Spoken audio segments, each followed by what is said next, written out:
सदाशिवसमारम्भां शङ्कराचार्यमध्यमाम् अस्मदाचार्यपर्यन्तां वन्दे गुरुपरम्पराम्।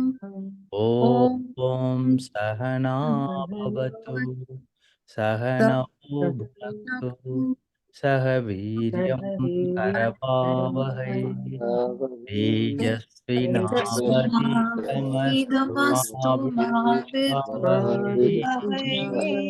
ॐ शान्ति शान्ति शान्ति। हरि ओम् श्री गुरुभ्यो हरि ओम्। ओम तत्सत ओम नमः शिवाय. Om Tat Sat, Om Namah Shivaya. So last week we completed verse number 15. So let us do verse number 16. Please unmute yourself. Let us chant. नासतो विद्यते भावः Nasato विद्यते भावः ना भावो विद्यते सतः Na Bhavo भावो Vidyate Satah उभयोरपि दृष्टोऽन्तः Ubhayorapi Prishtonta यन्तः प्रणयोस्तत्त्वदर्शिभिः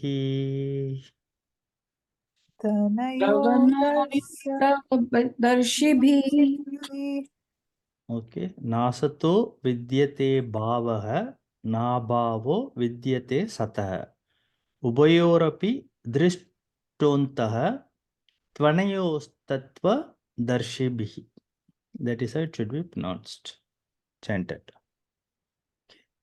This is one of the most important slokas of the Bhagavad Gita, one of the most often quoted and very significant, very cryptic sloka, we can say. So before understanding the sloka, let us go through the Anvaya, word by word meaning. Asataha. Sat means real. Asat means unreal. Asataha for the unreal. Bhavaha being. Bhava is being. Na vidyate is not there. Sataha for the real. Api means also. Abhavaha non-being. Non-being. Bhavaha means being. Abhavaha means non-being. Na vidyate is not there. Ubayo anayoho. Of these two, Sat and Asat, the real and the unreal, Antaha, the ultimate truth, Tattva-darshibihi, by the knowers of truth. Two means indeed. Drishtaha is seen. For the unreal, Asat, there is never any being. For the real, there is never any non-being. The ultimate truth of both the real and the unreal is seen by the knowers of the truth. Now let us understand this cryptic verse. So in other words, we can say that there is no existence for the unreal, asat, and there is no non-existence for the real. The truth of both these is indeed known by the seers of reality.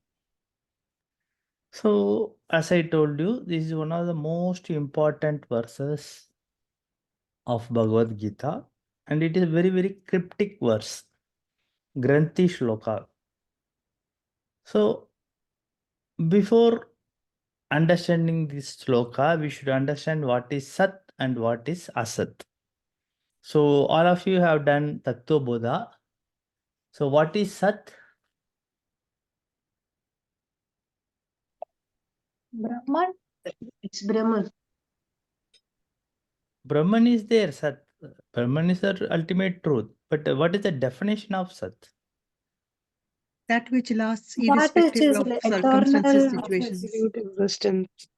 which is That independent, which that is which exists in all three periods of time. Okay? Past, present, and future. That is Sat. Okay? That exists. Trikale, if you remember Tattva Bodha. So Sat is the real that exists at all the time. There is no question of it not being in existence. It always existed. It will always exist. Now it is also always existing. Okay, that is Sat.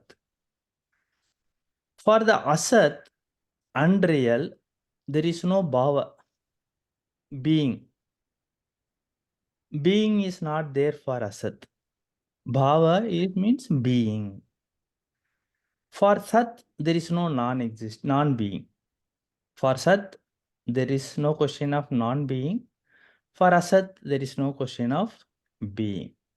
This fact is known by those people, knowers of truth, who know the ultimate truth about Sat and Sat, Asat, real and unreal. So Asat, unreal means something that does not exist independently. It doesn't mean that it does not exist. It exists, but what? It has a dependent existence. And Sat, real, is what exists independent of anything else. Sat is independent. It doesn't depend upon anything else for its existence. Whereas Asat exists, but it cannot exist without dependence. So what is the classical example given in the scriptures? It is the clay and the pot. Karanam and Karyam. What is the Karanam? Clay. A lump of clay is made into a pot. Karanam. That is the cause. And what is the Karyam? What is the result? That is the pot. So clay is molded, mixed with water and other things, and a potter makes it with a wheel and all that. A pot is made from the clay. A name and form are given. A form, it comes in the form of a pot, and we give the name the pot. So Nama and Rupa are given for the clay. Original material is clay. It has been transformed into pot with name and form, Nama and Rupa. So which is the Karanam? Karanam is the clay and Karyam is the pot. So name and form, Nama Rupa, we should remember. Whatever has a cause, that which has a cause, which depends upon something for its existence, which does not independently exist, is called unreal, Asat. What is Asat? Definition of Asat? First, it has no independent existence. It depends upon something for its existence. For example, which depends upon which? Whether pot depends upon the clay or clay depends upon the pot. Anyone? Pot depends upon the clay. Pot when depends. on the clay. Yes. If you take the clay out of the pot, there is no pot. Okay. But you cannot take pot out of the clay. It is intrinsic. It exists in potential form. The pot may break anytime. It may become old or we may break it. Then it becomes clay. Again, it can be made into a pot. So you can take the clay out of the pot and it becomes clay, but you cannot take the pot out of the clay. So which is Sat and which is Asat? Clay is Sat and Clay is the pot Sat is and Asat. pot is Asat. Asat. Why clay is Sat? Because it has no dependent existence. It has independent existence. Whether pot is there or not, clay is there. Clay was there, clay is there, and clay will be there. Whereas pot is made, it comes into this name and form and becomes a pot. And when it breaks, it again becomes clay. So it has a dependent existence, dependent upon the clay. So we are clear that clay is Sat, real, and pot is Asat, unreal. Clay I have a question. is the Karanam and pot is the Karyam. One is the cause and another one is the effect. Yes, somebody wanted to ask? Yeah, I was wondering, can you just trying to understand the other way around?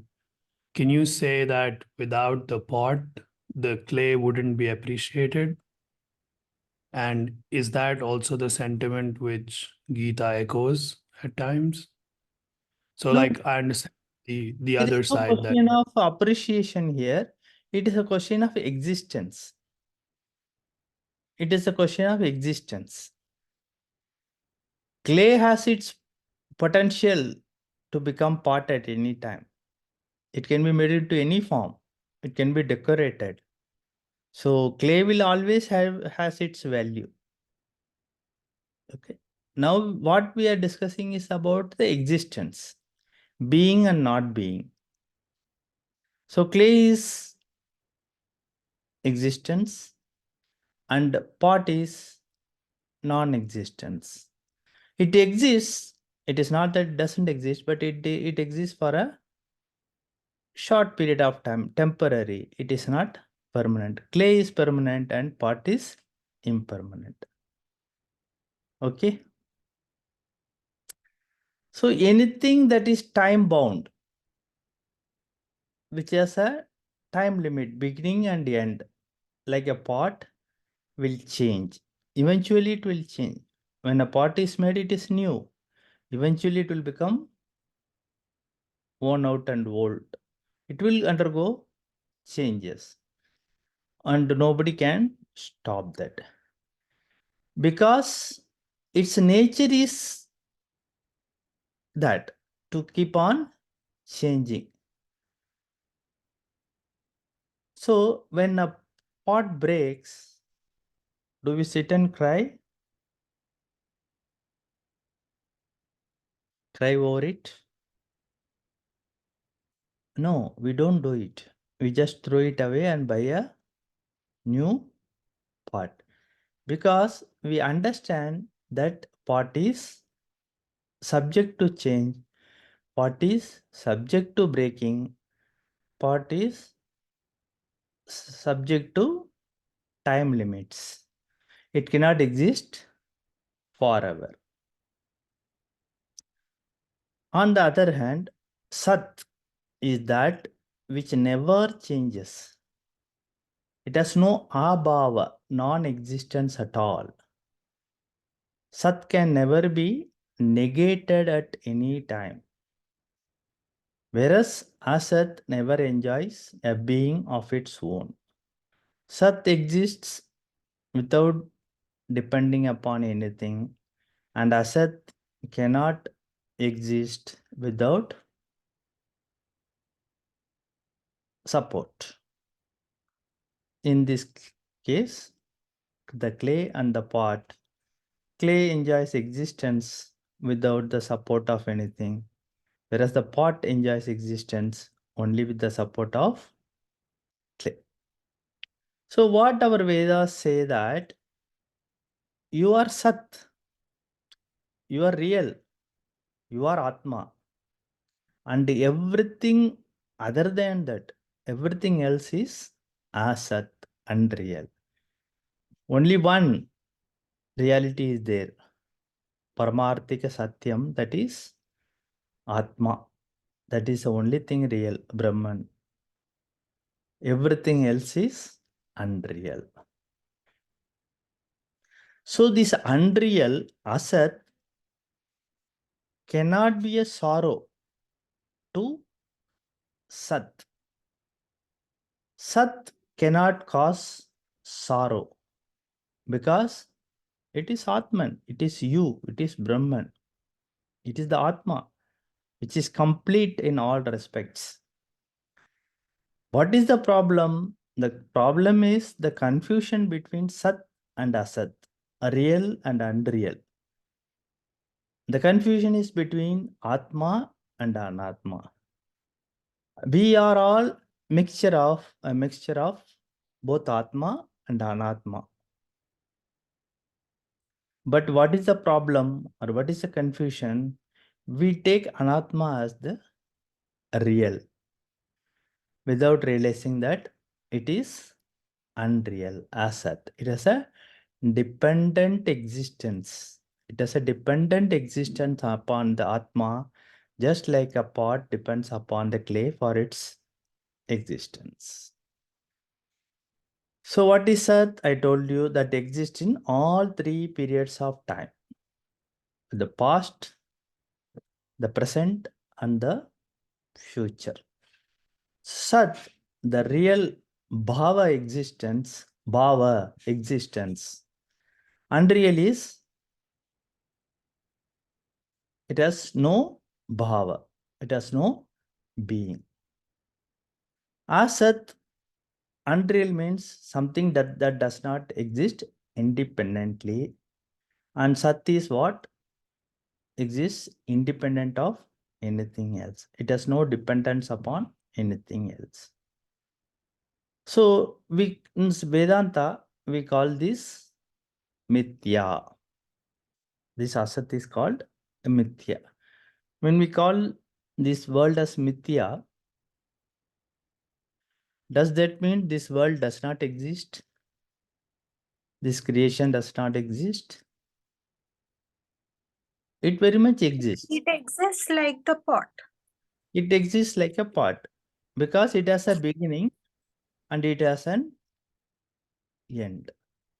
And it depends upon this consciousness, Chaitanyam, Brahman or Atman for its existence. Without that, it cannot exist, just like a pot. So we call this universe, this creation, this world as Jagat as Mithya. So Mithya, it is neither Bhava nor Abhava.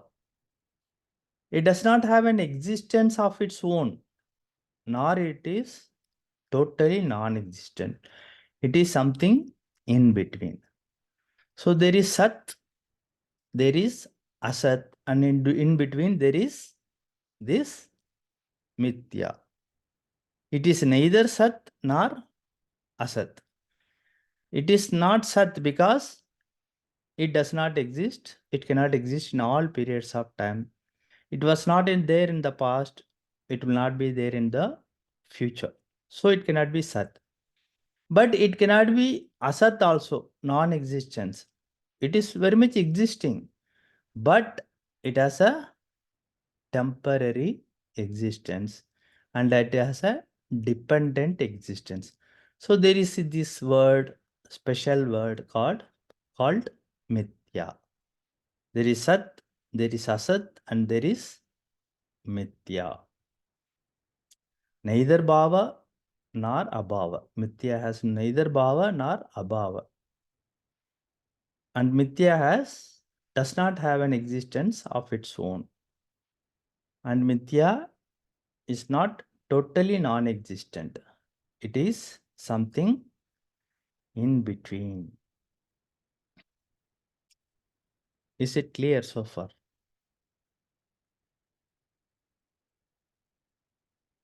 Yes, Acharya. Good. Because this Sat and Asat and Mithya, they are the crux. They are the core subject of Vedanta. If you understand that, then you will understand the entire Vedanta. So Sri Krishna in the earlier verses has mentioned that Atma is Nityaha, eternal.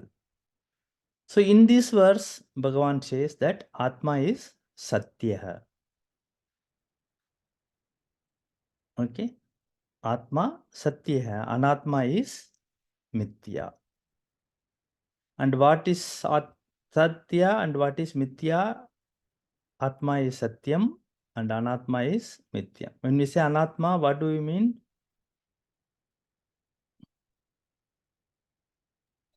Anatma is something that keeps changing.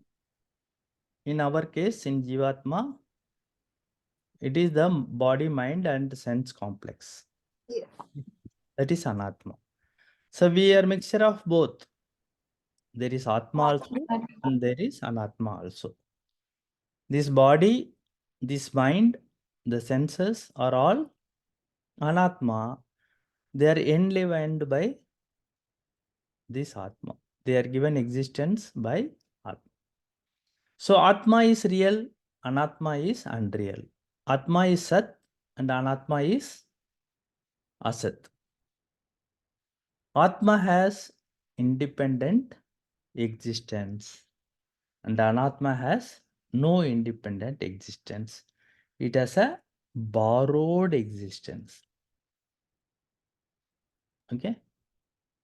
So Atma is Sat, Anatma is Asat. Because Atma has independent existence, it always exists. Anatma has no independent existence. It is only a borrowed existence. So far, good. So every object has got its own intrinsic nature, its own true nature, which we call Swarupa. So, what is the intrinsic nature of sugar? Sweetness. It is a Swarupam. It cannot be salty. The intrinsic nature of salt is opposite. Okay. So the intrinsic nature is Swarupam, that we call true nature. Example is sugar. Sweetness is the intrinsic nature of sugar. It is its real nature, intrinsic nature, and true nature. So every object can have certain nature which is borrowed from outside. There is Swarupam, there is this intrinsic nature, there is this real nature, but it can also borrow from outside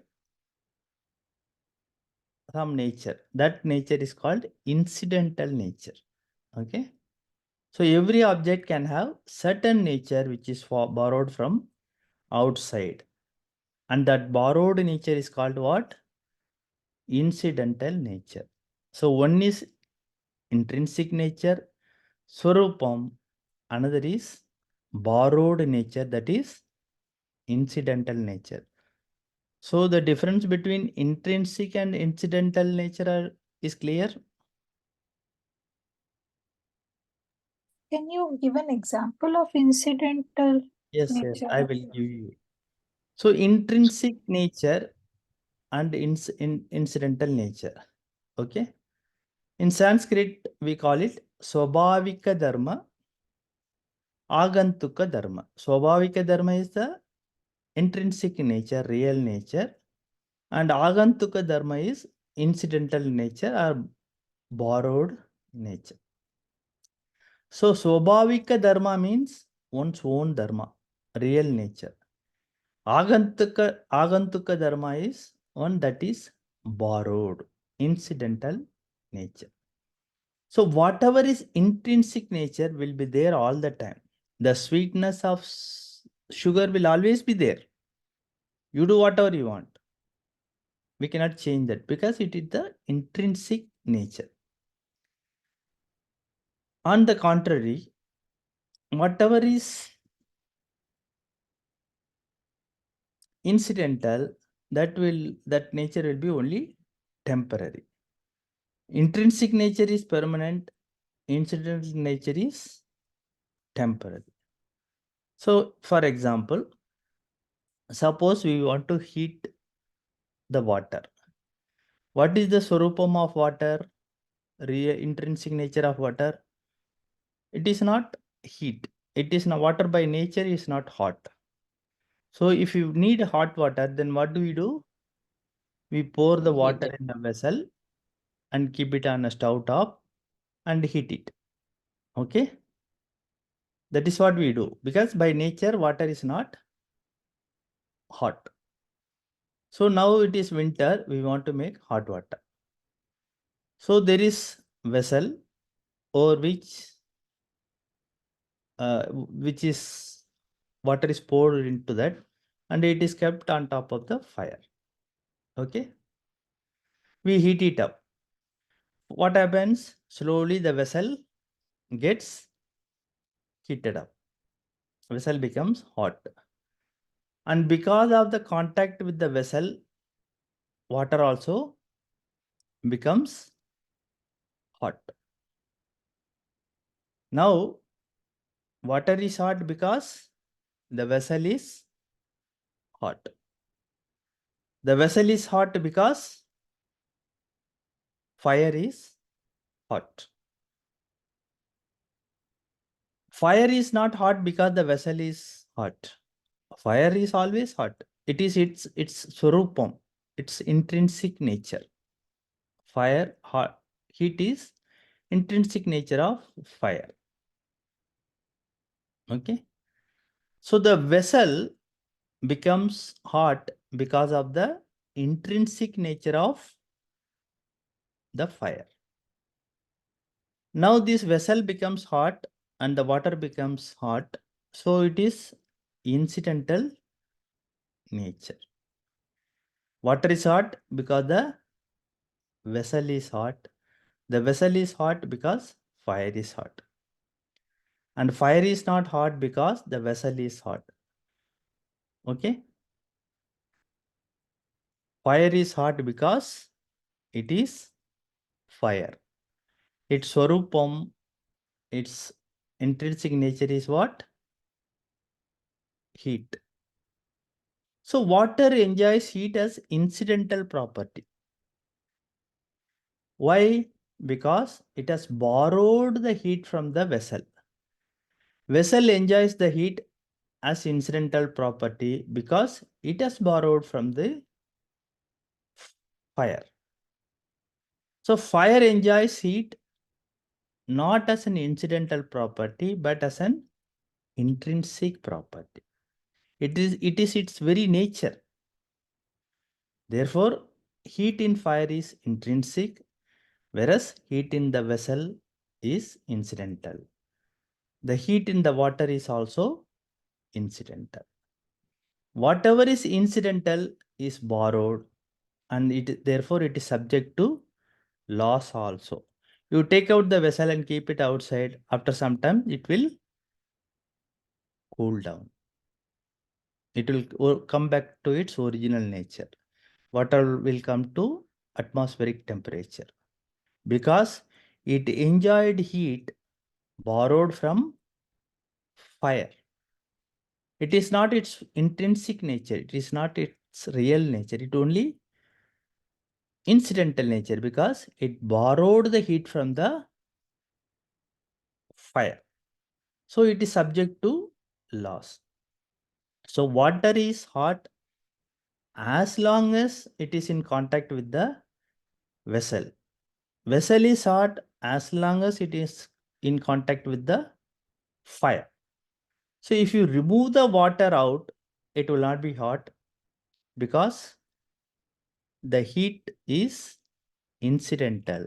It was borrowed from the fire. So remove the vessel from the stove, the vessel becomes cold. It comes back to atmospheric environment, whatever that atmospheric temperature, room temperature. But fire will always be hot. Why the fire doesn't lose its heat? Because heat is the intrinsic nature of fire, Swarupam. So incidental property is temporary and it is subject to arrival and departure. What is intrinsic property? That is permanent and it is not subject to arrival and departure. It will always be there. So far clear? Yes, Acharya. So does that mean, Acharyaji, that Atma is intrinsic property and our mind, body, Yeah, and eventually senses? we'll come to that. These are all given. Ultimately, we have to go there only. But have you understood this Swarupam, real nature, Yes. intrinsic Yes, nature, and internal? A classical example is the heat and the fire and the water. So far clear. Okay, no any questions you may please ask before we proceed further. Anybody else has any doubt on this?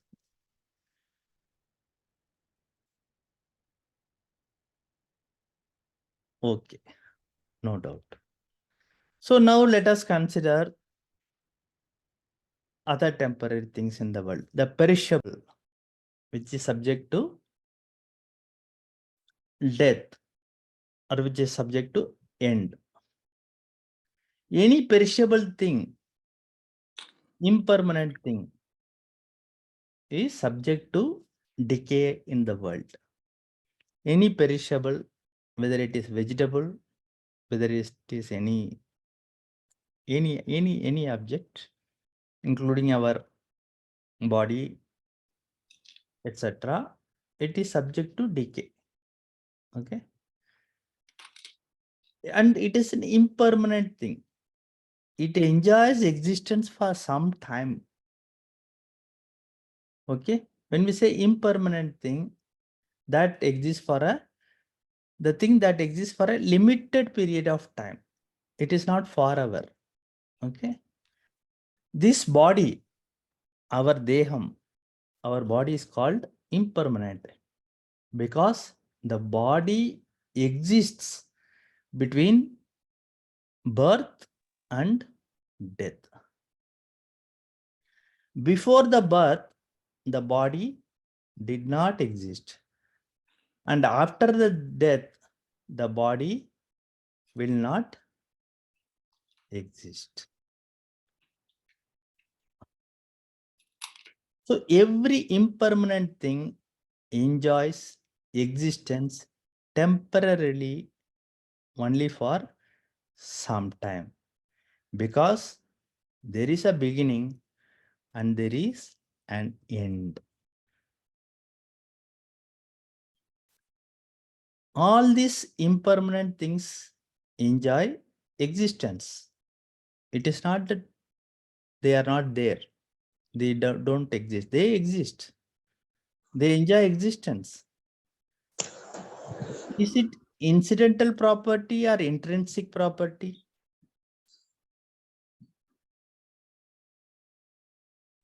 Incidental. It is incidental. If it is an intrinsic property, then it would existed Forever. just as fire enjoys heat all the time. The very fact that impermanent things enjoy existence for some time indicates that it is not intrinsic property. It is incidental property. It has a borrowed existence. It has a beginning and it has an end.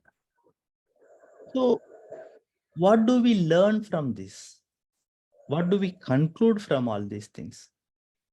That all impermanent things do not have existence as their nature.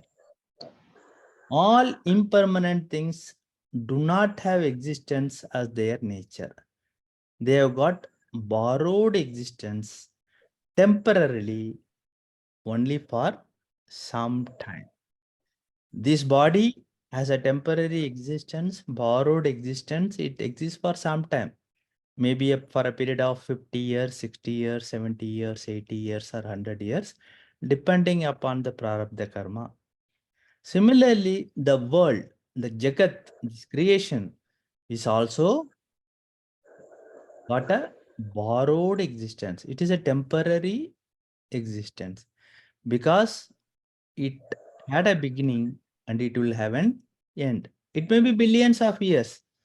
This creation may exist for another, say, 5 billion years. This solar system may last for another 5 billion years. Probably it was created 5 billion years back. The period may be astronomical, beyond our imagination, but still it is subject to this time frame. It is subject to destruction. So clear, accepted that Yes, sir. Yes, Acharya. only incidental and impermanent thing, whether it is our body or whether it is this world, Jagat.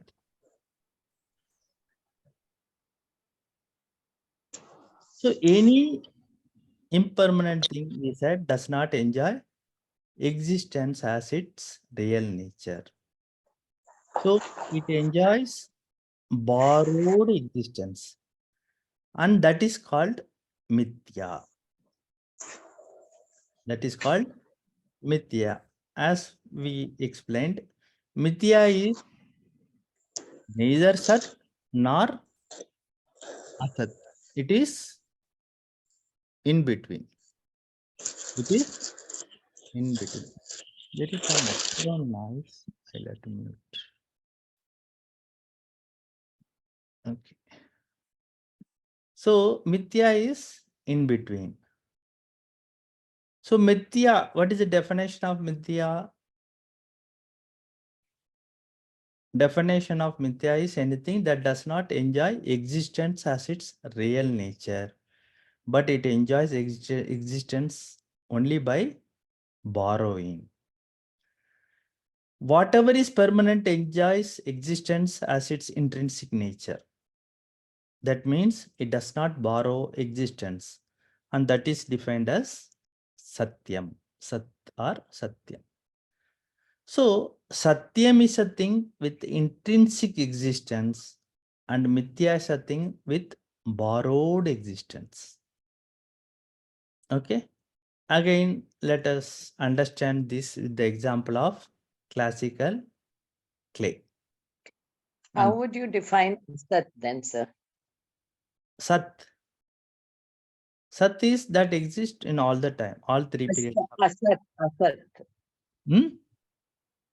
Asat. We said there are three, Sat, Asat, and Mithya. So Asat how is do you define? which is unreal.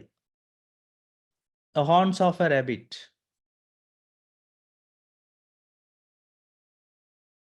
Got it. Thank you, sir. Okay. It is not at all there. It is asat. It is wrong to say that horns have rabbits. But we say horns of a rabbit. That is asat. So mithya is in between. Okay. Now again, let us go back to the example, classical example of clay and the pot. There is a lump of clay. The lump of clay is made into a pot.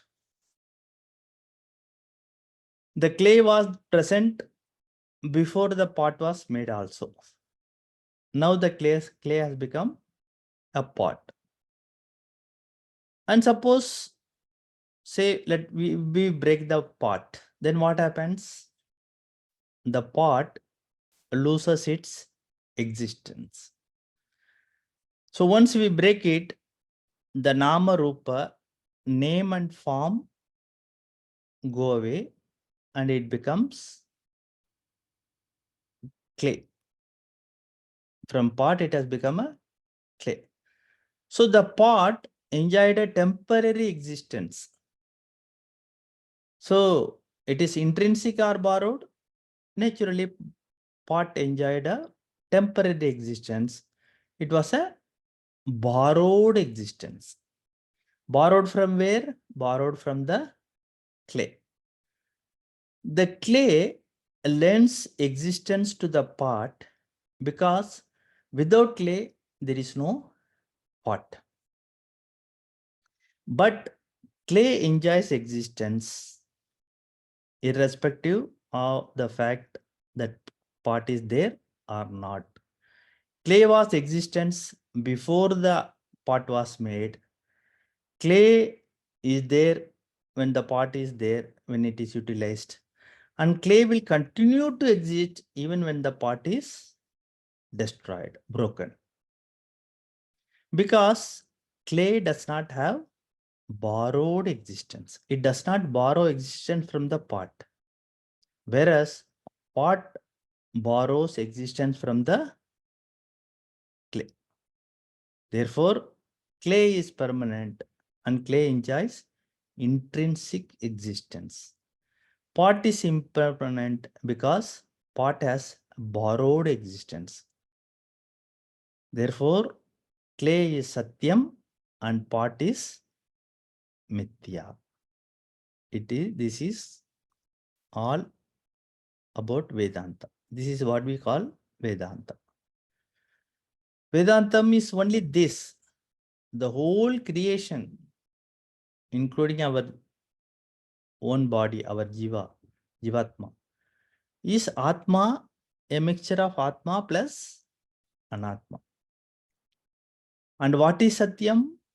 Atma is Satyam and Anatma is Mithya.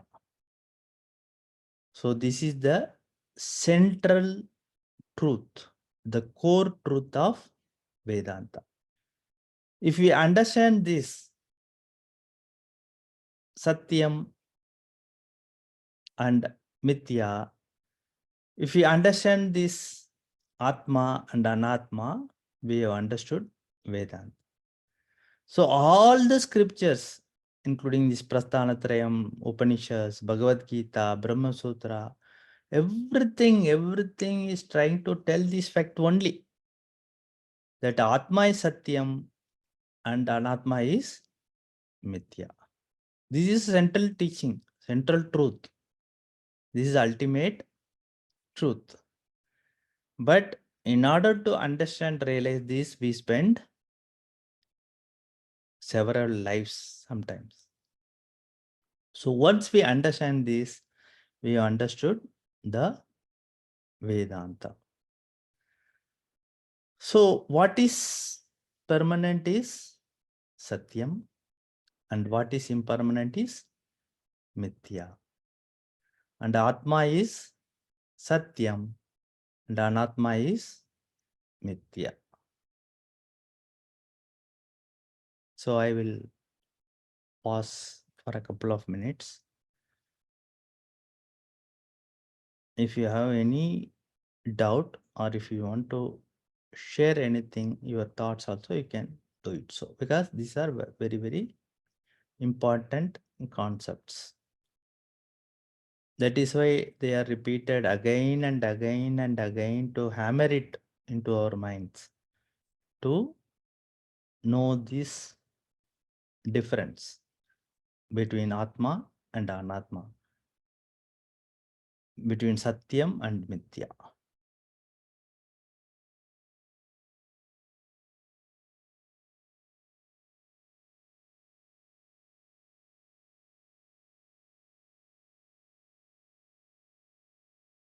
No questions. Okay, fine. That means you all understood. So this loka, asattaha bhavaha na vidyate. Bhavaha means what? Intrinsic existence. Its own existence. That which has its own existence, natural existence. That is called bhavaha. Na vidyate is not there. So intrinsic existence is not there for asattaha. Asattaha is mithya vastu, an impermanent thing. So this we explained with an example. So let us again go back to the example of a pot. Natural existence is not there for the pot. Similarly, Sataha abhavaha na vidyate. Abhavaha means non-existence or destruction. So non-existence is not there. Na vidyate for the Sat, for the real thing. For the Sat, real thing, there is no question of non-existence. And for the Asat, there is no question of being in existence. Bhavaha, abhavaha. Abhavaha means non-existence. Bhavaha means existence. So non-existence is not there. Na vidyate. Sataha means a real thing which is natural existence. In the example of clay and pot, it is the clay that has natural existence, which is real. Because even when the pot is broken, clay will continue to exist. It continues to exist. Therefore, a real thing does not have non-existence. It always has existence. There is no question of it not existing at all. And unreal thing does not have natural existence. It has got borrowed existence. It is artificial existence. It is temporary existence. And wise people know this fact. Tattva darshibihi drishtaha. Tattva darshi means wise people. The wise people have understood and realized this fact. They know this. So the wise people have clearly grasped antaha. Antaha means the true nature of both satyam and mithya. Ubayoho. Ubayoho means both satyam and mithya. Wise people have understood this nature of both satyam and mithya. Both atma as well as anatma. So it is the same. It is same as understanding the pot with the knowledge that all the time the pot is mithya. Anytime it can break because it has a borrowed existence and because it is impermanent. Similarly, our body and our mind, they will break, they will perish because they are also impermanent. And therefore, understand the nature of anatma. And when anatma undergoes changes, we have to accept it. We should not complain. Without any complaints, we have to accept it because anatma is impermanent. Anatma has a borrowed existence. Anatma is incidental nature and it is subject to change. So when it changes, why cry over it? We should not cry over it. We should accept it gracefully and we should not complain. The one who has understood both this nature very clearly is called a wise person. The one who has understood the nature of both anatma and atma is called a wise person. Tattva darshi. This is the meaning of this very important verse. One of the most quoted verse, which has a deep meaning. Shankaracharya has written a big commentary on this. To study that commentary, it will take about 2 to 3 days to understand that. Such a cryptic and significant sloka which has a deep meaning. I hope you understood.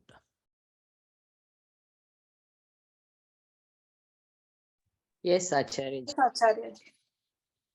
Very good. So now let us go to verse. We have little time. At least we will chant and go through the Anvaya. Please unmute yourself.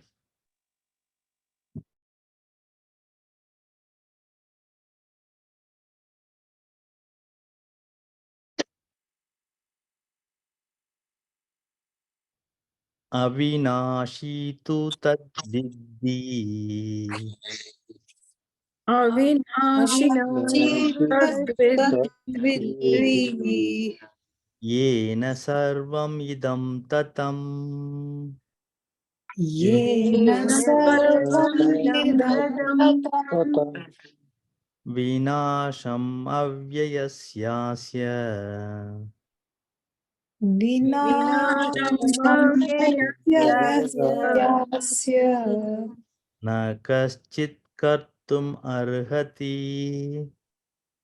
nakashkartumarhati. So Avinashi tu tadvidhi yena sarvam idam tatam vinasham avyayasyasya na kachit kartum arhati.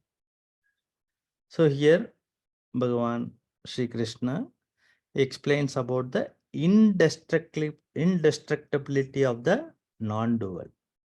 So let us go through the Anvaya. Idam sarvam, this entire world, this entire creation. Yena, by which tatam is pervaded. Tat means that. Tu means indeed.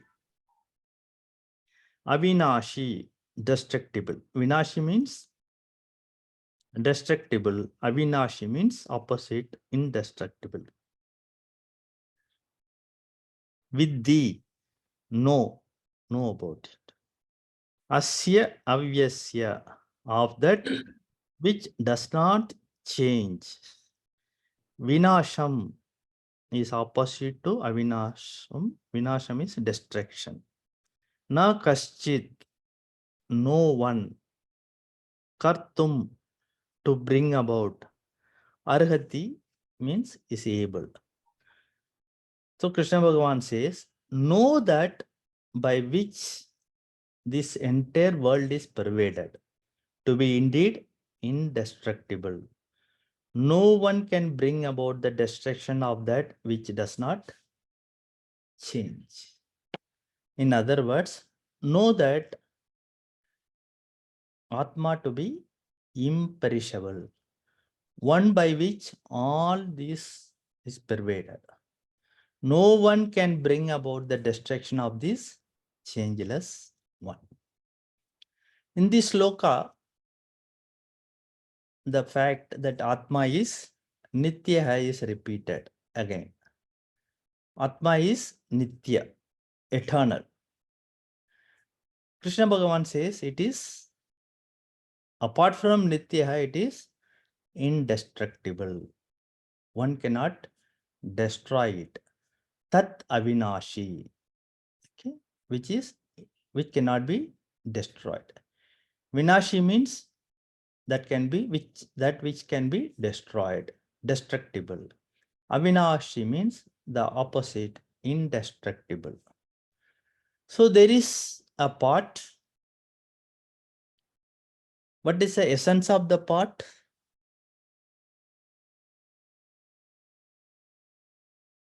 Wait. Clay. So the Atma of part is clay. Part is Anatma. And what is Atma for the pot? It is the clay. So if we break the pot, it gets destroyed. But its essence, the Atma is not, the clay is not destroyed. The clay continues to exist, whereas the pot does not. It has a temporary existence, which we have discussed in detail in the previous verse. So similarly, Anatma can be destroyed, and it will be destroyed one day, whether it is our body or this creation. But Atma is Avinashi, indestructible.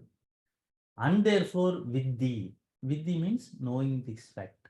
Know this fact. So in this verse, it is mentioned as Kaschit Vinasham Kartum Na Arhati. No one can destroy this Atma. Even the God, Ishvara, cannot destroy it. Nothing can destroy it. And therefore, Krishna Bhagavan says, why are you saying Bhishma Pitamaha will be killed, Dronacharya will be killed? Because Bhishma is Atma. Bhishma Pitamaha is Atma, and Dronacharya is also Atma. So Bhishma Pitamaha is nothing but Atma. Similarly, Dronacharya is also Atma. So Atma is here. You are not going to destroy that Atma. So why are you saying? Krishna Bhagavan asks Arjuna. Then Sri Krishna adds another nature of Atma, Yena Sarvam Idam Tatam. Tatam means Vyaptam, pervaded. He says this whole creation is pervaded by this Atma. Not only Atma is eternal, Nitya, Atma is Sarvagat. It is all pervading. Like space pervades everything, Atma also pervades everything. With this, I will stop. We'll continue explaining because it will take another 10 to 15 minutes. We will continue in the next class. So, any doubt so far? Because we have had a long explanation of verse number 16, which is very much required. I hope the concepts are very clear to you. And the 17th verse, we have only explained the partially, and we'll explain the rest in the next class because the time is up.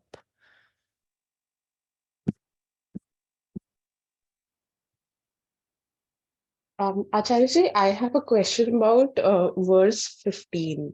Can I ask? Yes, please. Yeah.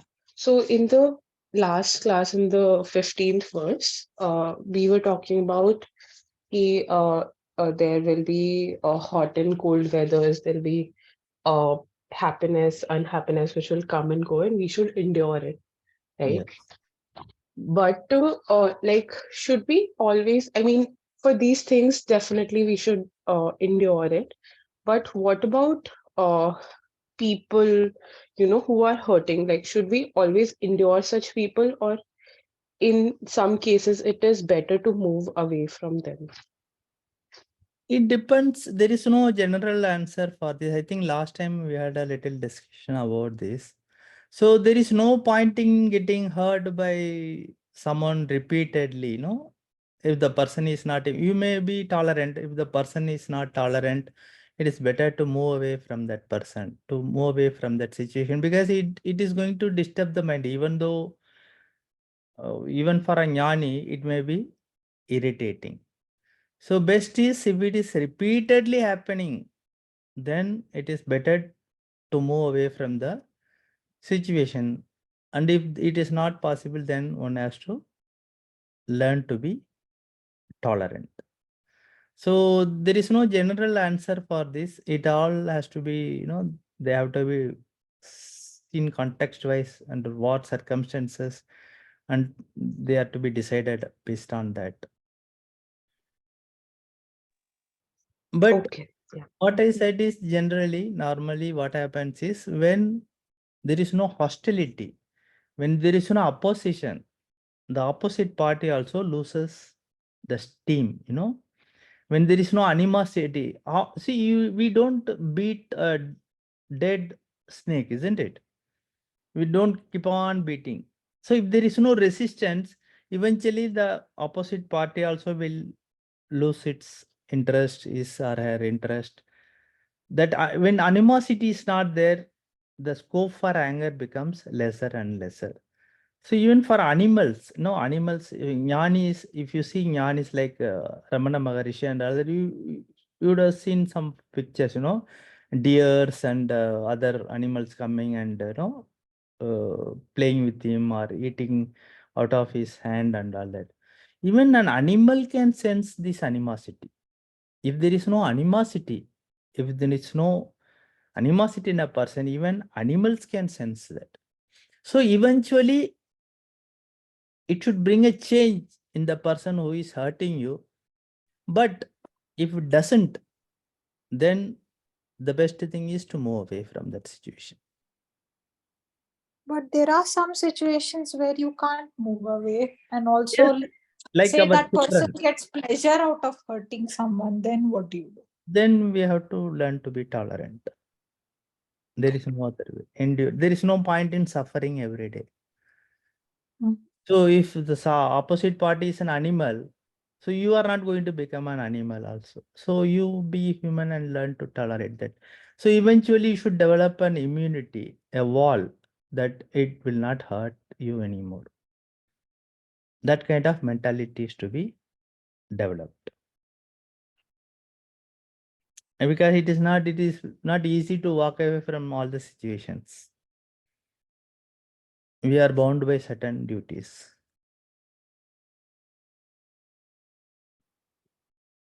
Okay. Yes, yes. Thank you, Acharya. Let us say the prayers, closing prayers. Om Sarve Bhavantu Sukhinaः, Sarve Santu Niramayः, Sarve Bhadrani Pashyantu, Ma Kashit Bhagavehi, Asato Ma Sadgamaya, Tamaso Ma Jyotirgamaya, Mrityorma Gamaya. Om Purnamada Purnamidam Purnat Purnamudachyate Purnasya Purnamadaya Purnamevavashishyate. Om Shanti Shanti Hari Om Shri Gurubhyo Namah Hari Om Tat Sat Om Namah Shivaya. That's it. Thank you. Thank you, Acharya. Thank you, Acharya ji. Thank you.